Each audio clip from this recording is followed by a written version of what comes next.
आखिर ये सब कैंडिडेट के नाम काहे आवे लगल। और अगर ये लोग के पार्टी टिकट देतिया तो फिर का सोच करके टिकट देतिया। का यहाँ के नेता लोग के बिल्कुल सिरे से नकारल जाता कि यहाँ के नेता लोग में दाग बाटे, कि यहाँ के नेता उतर के कैपेबल निकन, या फिर बाहरी कैंडिडेट के काहे लियावल जाता, ये आम जनता के इतना काहे पर जोर दिया जाता। हम काल एगो रमेश सिंह कुशवाहा के लाइव वीडियो चलवी, ओहू में बहुत सारा लोग ये बात कहते कि भाई आखिर ऐसा काहे होता, काहे बाहरी प्रत्याशी के लावल जाता, या फिर ऐसा प्रत्याशी के जरा बारे में भी तो कोनो चर्चा ना रहा। उनकर का हो कि जे चुनाव के तैयारी कैले रहा, जे 4 साल 5 साल तक फील्ड में रहा, जे लोग के बीच में सुख दुख में जात रहा, वो बारे में जो बात बा ठीक बा। सिसवन ढालाई के जो मामला रहा, जब भी हमनी के बात करनी सन तो वहाँ के एगो बड़कपन हम देखनी कि वहाँ के क्षमा जरूर मंगनी, जरूरी बात कहनी कि हम अपना कार्यकाल में ना कर पैनी, लेकिन अगर आगे मौका मिला था तो हम एक प्रयास करें। तो एगो ईमानदार चीज रहल, एगो अच्छा लगल कि कम से कम वहाँ के सिसवन। बिहार की राजनीति का सिरमौर कहे जाने वाला सिवान आज एक अदद प्रत्याशी के लिए तरस रहा है, खास करके एनडीए गठबंधन में।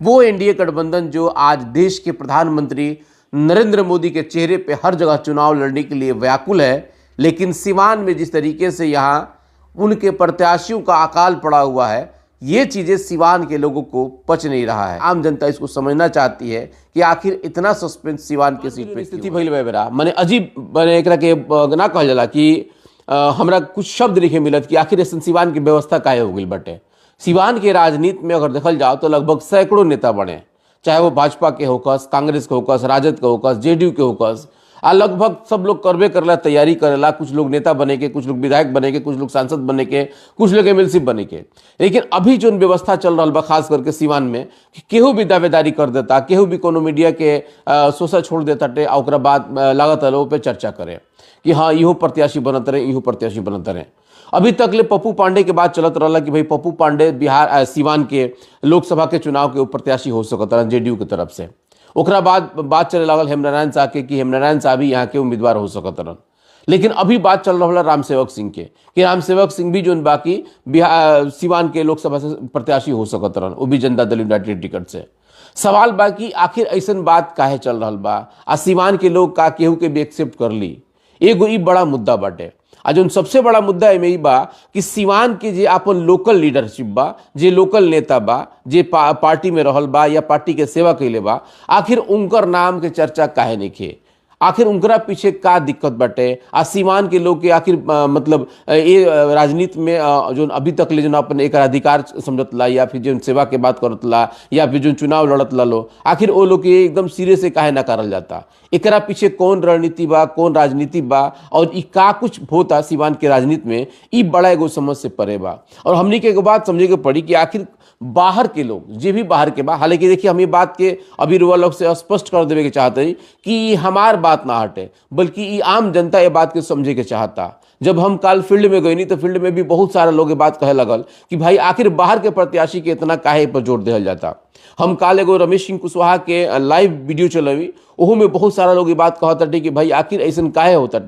काहे बाहरी प्रत्याशी के लावल जाता, या फिर ऐसा प्रत्याशी के जरा बारे में भी तो कोनो चर्चा ना रहा। उनकर का हो कि जे चुनाव के तैयारी कैले रहा, जे 4 साल 5 साल तक फील्ड में रहा, जे लोग के बीच में सुख दुख में जात रहा, वो प्रत्याशी के का हो कि एक बार कहल जाता है कि हेलीकॉप्टर से बाहर से प्रत्याशी ले आवल जाई, आ सिवान में चुनाव लड़ा करके जिता दिहल जाई। तो एक मतलब ये भइल कि साफ साफ कि या तो यहाँ लोकतांत्रिक व्यवस्था के साथ मजाक कल जाता, सिवान के लोग के साथ मजाक कल जाता, या फिर यहाँ पर ऐसा माने लोग के मानसिकता बना दिल गई बा कि केहू के भी भेजल जाई, ओकरा के जिता करके यहाँ से दिल्ली भेज दिल जाई। एक मतलब कि हो गई बाटे। अगर एकरा के ठेठ भाषा में कहल जाओ, अगर देहाती भाषा में कहल जाओ, तो एकरा के बपौती लोग समझ ले बा, जैसे कि लोग ये बात कहताटे। इ लोग के बीच में बहुत चर्चा बा। आम जनता देहात के लोग जो बा अब एकरा बारे में खूब खुल करके बात करता कि आखिर ऐसा काहे हो रहा बा। जे आदमी जो सरकार से, खास करके भाजपा के सरकार से या जेडीयू के सरकार से या जेडीयू से बहुत कुछ ज्यादा मतलब प्रेरित नहीं है,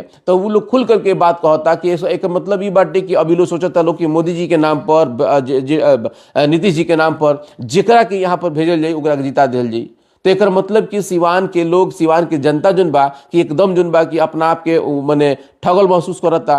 एकरा बाद भी क्या ऐसा व्यवस्था हो सकता। लोग अब कुछ लोग तुलना करता, एकरा पहले एक बार वृषण पटेल के लोग यहाँ से चुनाव जिता करके अब आप दिल्ली भेजले रहल, लेकिन उनकरा के बारे में लोग बहुत कुछ कहल कि जब भी कोनो काम करावे के होको तो वैशाली जाए के होको या दिल्ली जाए के होको या फिर कहीं ना कहीं पटना में जाकर उनकरा से भेंट करे के होको, तो जल्दी उनकरा से भेंट ना होको। सिवान के बारे में कभी वो शुद्ध ना लेस, ना सिवान के बारे में कभी वो चर्चा करस। जीत तो गए यहाँ से, लेकिन कभी भी सिवान के ज्यादा शुद्ध ना ले ले। उनकरा कार्यकाल में सिवान के कितना विकास भइल, आम जनता कितना उनकरा तक पहुंचल, अभी तक एकरा कोनो रिकॉर्ड केहू के लगे नहीं है। लेकिन अब सवाल ये उठा ताटे कि अभी फिर से एक बार जो चल रहा बाहरी लोग के चर्चा, जैसे कि अभी में बाहरी लोग के मतलब ये भइल कि खैर ठीक बा, लोकतंत्र बा, केहू कहीं से लड़ सकता, केहू के भी अधिकार बा कहीं से लड़े के, कोनो क्षेत्रवाद नहीं है। लेकिन सवाल बा एक आम आदमी के, वो आम आदमी तो ये बात के समझे के चाहता कि जोन ओकरा बीच में 4 साल लोग मेहनत कैलस, ओकरा घरे सुख दुख में आइल, जोन भी नेता सिवान के लोग बा जन की ये लालसा में कि हमू लोकसभा के चुनाव लड़े,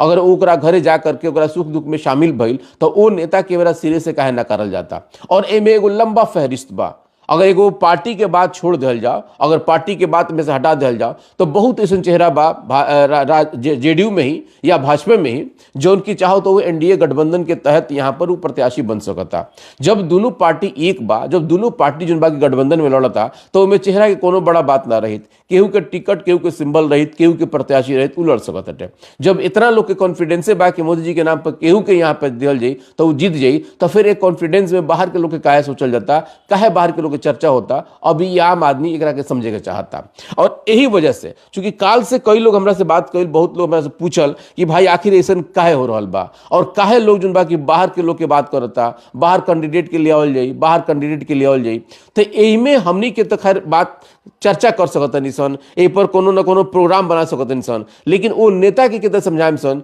जे कहीं ना कहीं ये बात कहता कि भाई हमनी के आयम सन रुजिगवा जा करके मोदी जी के नाम पर जीत जाएम सन। तो अब एक एगो सवाल जरूर बटे कि आखिर ऐसा व्यवस्था काहे सिवान में स्थापित भइल जाता, और सिवान के लोग आखिर एह तरह के अपन काहे माहौल बना देले बा कि केहू भी आकर के यहाँ पे चुनाव जीत जाई। आखिर काहे मान लेता नहीं थोड़ा देर खातिर कि जे बाहरी प्रत्याशी बाटे, चाहे वो गोपालगंज के प्रत्याशी हो या छपरा के या पटना के प्रत्याशी, वो प्रत्याशी तो आई यही पर कि ओकरा टिकट मिल जाई भाजपा से या एनडीए गठबंधन से, तो ओकरा गारंटी हो जाए कि मोदी जी के नाम पर वो जीत जाई। लेकिन अब तो ये जनता के पूछे के चाहिए नु कि आखिर 4 साल या 5 साल जोन हई जोन गुजर गई है, एही में तहार का योगदान बा, एही में तू का योगदान देले बड़ा, और कौन तू गारंटी देव कि एक बाद अगर तू जीत जाता रह तो फिर से जोन की तू सिवान में रहबा, सिवान के लोग सुख दुख में शामिल होगा। चूंकि अभी लोग ये बात के उलाहना देता कि जे एकरा पहले अभी जो कविता सिंह जी बाड़ी वो मोदी जी के नाम पर जीतली, लेकिन जीतला के बाद क्षेत्र में अगर देखल जा तो नदारत रहली, जैसे कि लोग कहता, लोग की चर्चा भी बा। हमने के जो ग्राउंड रिपोर्ट करे जानी सन तो ओह में लोग बात करेला, तो ओह में लोग ये बात कहेला कि कविता सिंह जो उनके सिवान के रहली, 5 साल सांसद रहली, मोदी जी के नाम पर जीतली, ओकरा बाद भी वो जनता के बीच में सही तरीके से अपना आप के ना जा पैली, ना स्थापित कर पैली, बहुत लोग के सुख दुख में ना जा पैली। हालांकि उनकर अपन माहौल हो, मन उनकर बात हो सकता, उनकर अपन अलग तर्क हो सकता,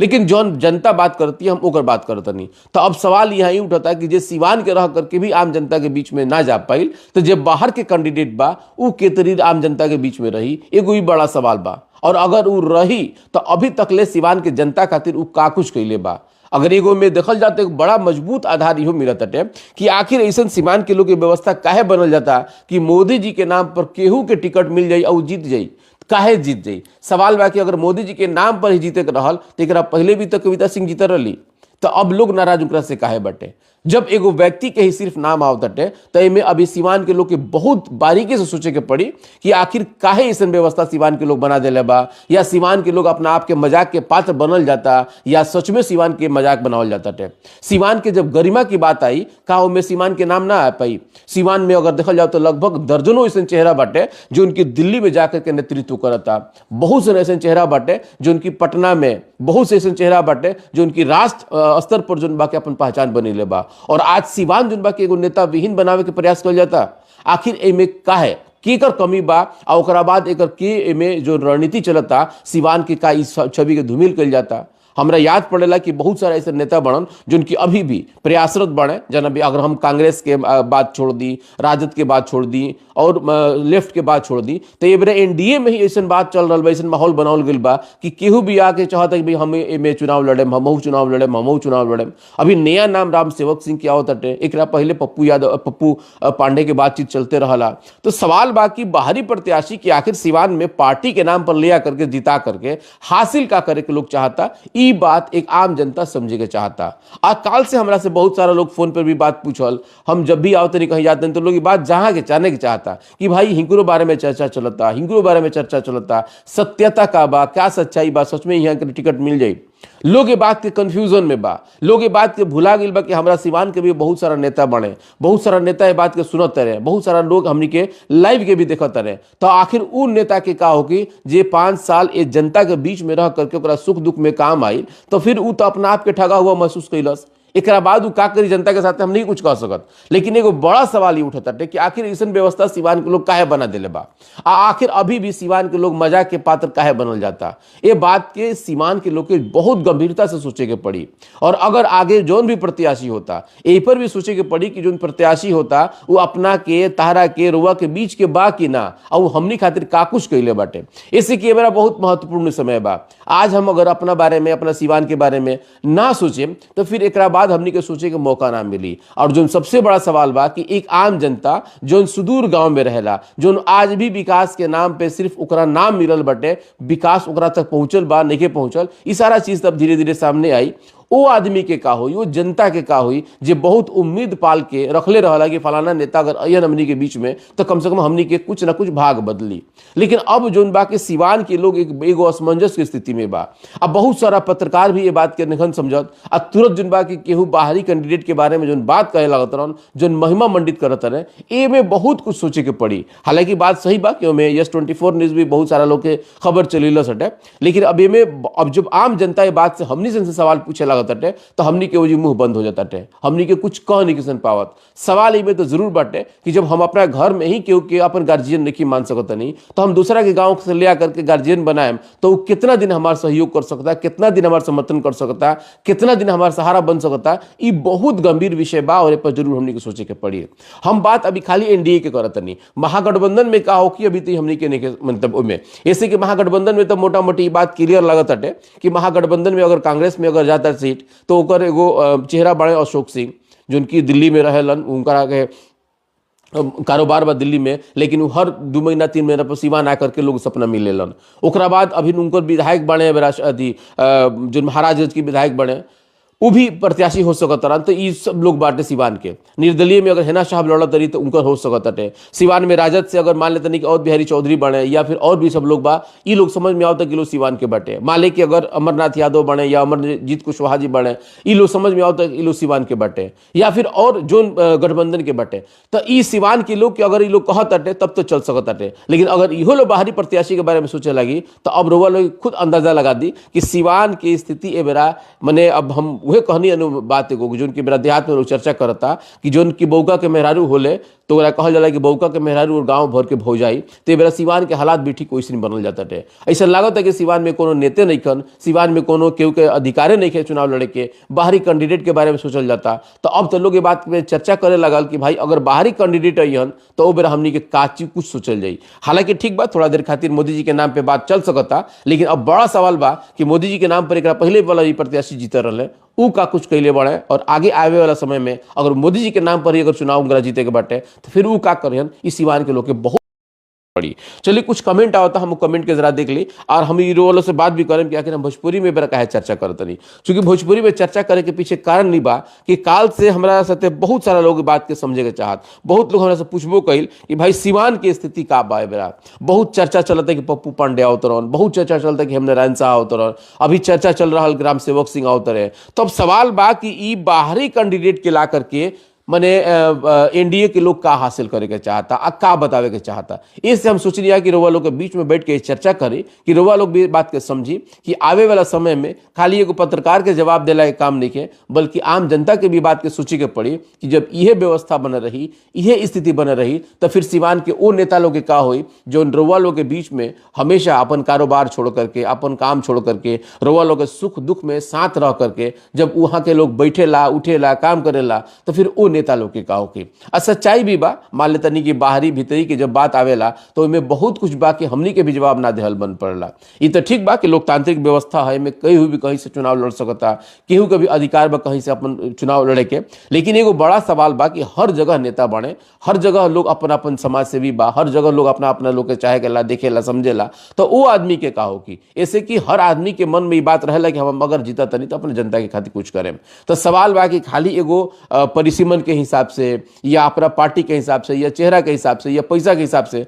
अगर केहू कहीं के प्रत्याशी बन जाई तो ये तो फिर सिस्टम कहीं ना कहीं एक तरह से देखल जा तो ये माहौल मतलब बदली ना, बल्कि एगो समझ ले कि एगो ऐसा खेल हो जाए जिनके लोकल लोग कभी भी अपना आप का सर्वाइव ना कर पाए, खास करके राजनीति में। हमनी के ये बात जरूर सोचे के हो कि हमनी के जो सुख दुख में काम आवता, जे हमनी के साथ 24 घंटा रहता, जे हमनी के विकास के बारे में जे देखता या जे महसूस करता। देखिए कविता सिंह के बारे में जो बात बा, ठीक बा, सिसवन ढालाई के जो मामला रहल, जब भी हमनी के बात करनी सन तो वहां के एगो बड़कपन हम देखनी कि वहां के क्षमा जरूर मंगनी, जरूरी बात कहनी कि हम अपना कार्यकाल में ना कर पैनी, लेकिन अगर आगे मौका मिला था तो हम एक प्रयास करें। तो एगो ईमानदार चीज रहल, एगो अच्छा लगल कि कम से कम वहाँ के सिसवन जब से आए नहीं तो ये बात के हमेशा एगो मन में कसक जरूर रहल वहाँ के कि ये बात ना हो पाई। या फिर हैना साहब के ही बात बैठे तो 5 साल वो रोवा लोग के बीच में आवत रही जाते रही, लगभग 2 साल 3 साल के समय लोग मैंने 2-3 टर्म ना देहल लो मौका। तो एगो एक बार फिर से ये एगो उम्मीद बनल बटे कि हमरो फिर से एक बार मौका मिली। चाहे एक पहले अमरनाथ यादव जी भी कई बार चुनाव लड़ल बनी, अमरजीत कुशवाहा भी ऑलरेडी यहाँ के विधायक बनी, ओकरा बाद रमेश सिंह कुशवाहा वो सीवान के राजनीति में अपना आप के देखा जाता 5 साल नेतृत्व के लिए बनी वहाँ के। या फिर अभी क्या कहल जाला कि श्याम बहादुर सिंह बड़े, वो बहुत प्रयासरत बड़े कि उनको टिकट मिल जाएगा चाहिए। मने बहुत सारा ऐसा चेहरा बा जिनकी सिवान के बा, लोकल बा, जो अपन काम करता लो आ ये लोग के राजनीति सिवान के ही आधारित रहल, सिवान के विकास पे ही बारे में लो चर्चा कर लो। तो हमरा कहे के मतलब बा, हमरा ना बल्कि आम जनता के कहे के मतलब बा कि सिवान के जनता के बारे में पार्टी काहे नहीं के सोचत, एक बाइक बाहरी कैंडिडेट के बारे में काहे चर्चा चले लगल। आ वो कहाँ से खबर चलता था, पटना से खबर चलता, पटना से आखिर खबर चलता तो काहे चलता। अभी कुछ दिन पहले हमने के देखनी से एगो बड़ा चैनल बटे उ चलावत रहल कि खान सर यहाँ के उम्मीदवार हो सकत रहे, एगो नाम चल रहा चर्चा में कि रोहिणी आचार्य यहाँ के प्रत्याशी हो सकत रही। ओकरा बाद चर्चा चले लगल कि पप्पू पांडे यहाँ के हो सकत रहे, हेम नारायण शाह के बारे में भी काल से चर्चा चलता, हमहू खबर चले बनी। ओकरा बाद अभी राम सेवक सिंह के सुबह से चर्चा चल रहा बा। तो एगो बड़ा सवाल उठता कि आखिर ये सब कैंडिडेट के नाम काहे आवे लगल, और अगर ये लोग के पार्टी टिकट देतिया तो फिर का सोच करके टिकट देतिया, का यहाँ के नेता लोग के बिल्कुल सिरे से नकारल जाता कि यहाँ के नेता लोग में दाग बाटे, कि यहाँ के नेता उतर के कैपेबल निकन, या फिर बाहरी कैंडिडेट के काहे लियावल जाता। ये आम जनता समझे के चाहता, ये आम जनता बार बार यह सवाल पूछता। आई बहुत महत्वपूर्ण सवाल बा कि एकर जवाब आखिर के दी। सवाल अभी खाली एनडीए के चल रहा बा, ऐसे कि एनडीए में इतना चर्चा चल रहा बा, और एनडीए के लोग के बात के मने या तो एकरा के कॉन्फिडेंस कहल जाई, या फिर एकरा के घमंड कहल जाई, या फिर वो लोग के ई कहल जाई कि हमनी के एकदम मने जोन भी बा अगर हमनी के मोदी के नाम पर दे देम सन तो वो पार्टी जीत ही के बा। ई एगो हो सकता वो लोग के मन में कि बा कि भाई हमनी के जिगरा के चैम सन उतार देम सन, एगो इहो बात हो सकता है। इहे चीज आम जनता बात कहत भी बा कि आखिर इतना कॉन्फिडेंस काहे आ गइल बा भाई कि मोदी जी के नाम पे जेकरा के देबा ओकरा के जिता दल जी। ई कैसे हो सकता, चाहे वो केहू को दिल्ली के हो, कलकत्ता के हो, बॉम्बे के हो, कहीं के भी हो, केहू दी ओकरा उठा दिल जाए, जिता दिल जाए। एगो ई बड़ा चर्चा के विषय बनल बा। ऐसे हम सोचनी कि कम से कम रोवा लोग के बीच में ये बात के चर्चा कल जाओ जो आम जनता ये बात के कहताटे। हालांकि ग्राउंड रिपोर्ट तो हम कैले बनी, कुछ देर के बाद हम एगो ग्राउंड रिपोर्ट डाले